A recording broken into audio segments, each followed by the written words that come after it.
On sait que, alors il y a plein d'exemples, je pourrais vous en donner plein, je vais vous en donner 3.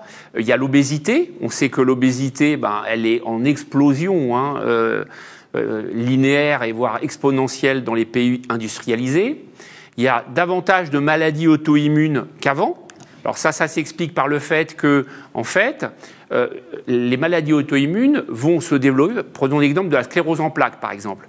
On sait que si vous avez un microbiote de mauvaise qualité ou déséquilibré, qui a été abîmé pour une raison X ou Y, vous allez avoir un intestin qui va devenir poreux, un intestin trop perméable. Cet intestin trop perméable va donc laisser passer des substances, donc des métaux lourds, des bactéries pathogènes qui devraient normalement rester bloquées mais qui vont passer et qui vont aller induire dans différents organes une réaction auto-immune. Et il y a de plus en plus de maladies auto-immunes dans les pays industrialisés.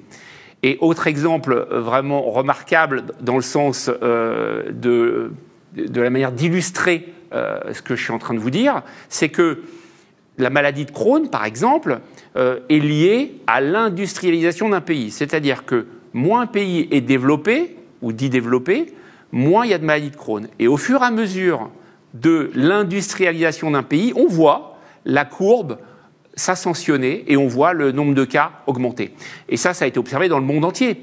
Et c'est lié, évidemment, en grande partie à l'alimentation et aux fameux additifs et émulsifiants qui sont dans quasiment ou dans tous les produits industriels.